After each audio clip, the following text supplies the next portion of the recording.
Hi friends, ഇത് ന്യൂസിലാൻഡിലെ central ഒട്രാഗോ എന്ന് പറഞ്ഞ സ്ഥലത്തെ കാഡ്രോണ എന്ന് പറഞ്ഞൊരു റൂറൽ ഏരിയ ആണ്. നമ്മളിതിലെ യാത്ര ചെയ്യുമ്പോൾ നമുക്ക് കാണാൻ പറ്റും ഒരു വേലി മുഴുവനും ഇങ്ങനെ ബ്രാകൾ തൂക്കിയിട്ടേക്കുന്നത് കാണാൻ പറ്റും. നമ്മൾ പണ്ടൊരു പഴഞ്ചൊല്ലി കേട്ടിട്ടുണ്ട്, ഇന്നലെ ചെയ്ത ഒരു അബദ്ധം ഇന്ന് മനുഷ്യൻ ആചാരം, നാളത്തെ ശാസ്ത്രമതാകാം എന്ന് പറഞ്ഞതുപോലെ 1999-2000 കാലഘട്ടത്തിൽ ഏതോ 3-4 സ്ത്രീകൾ അവർക്കൊരു കൗതുകത്തിനായിരിക്കോ എന്താ കാരണം എന്ന് ഇതുവരെ അറിയത്തില്ല, ആ പറമ്പിൻ്റെ വേലിയിൽ ഒരു 4 ബ്രാ തൂക്കിയിട്ടു.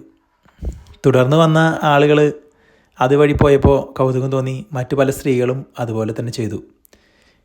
ഇന്ന് ആ ഒരു ഭാഗം, ആ ഒരു വേലി ബ്രാഫെൻസ് എന്നാണ് അറിയപ്പെടുന്നത്.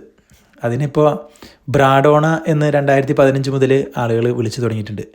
ഇന്ന് ക്യാൻസർ ഫൗണ്ടേഷന് വേണ്ടിയിട്ട് ഒരു ചാരിറ്റബിൾ ബോക്സൊക്കെ അവിടെ പിടിപ്പിച്ചിട്ടുണ്ട്. ആളുകൾക്ക് ക്യാൻസർ ഫൗണ്ടേഷനിലേക്ക് വേണ്ടിയിട്ട് സംഭാവനകളൊക്കെ ഇടാൻ വേണ്ടിയിട്ട്. ന്യൂസിലൻഡിൽ തന്നെ മറ്റൊരു ഫേമസ് അട്രാക്ഷനായ വനാക്ക ട്രീ കാണാനായിട്ട് പോകുന്ന ഒരു റൂട്ടാണിത്. അപ്പോൾ വനാക്ക ട്രീ കാണാനായിട്ട് പോകുമ്പോൾ തീർച്ചയായിട്ടും ആളുകൾ ഈ ഒരു സൈറ്റ് കാണുകയും ഇവിടെ ഇറങ്ങുകയും ഫോട്ടോ എടുക്കുകയും അതുപോലെ അവരുടെ സംഭാവനകളുടെയൊക്കെ ചെയ്തുകൊണ്ട് ഇത് വളരെയധികം പോപ്പുലറായി മാറിക്കൊണ്ടിരിക്കുന്ന ഇൻഫേമസ് ബ്രാഫെൻസ് എന്നൊക്കെയാണ് പറയുന്നത്. എങ്കിലും മിക്കവാറും ആളുകൾ നിർത്തി ഫോട്ടോ ഒക്കെ എടുത്ത് സെൽഫിയൊക്കെ എടുത്ത് പോകുന്ന ഒരു ഭാഗമായി മാറിയിട്ടുണ്ട്.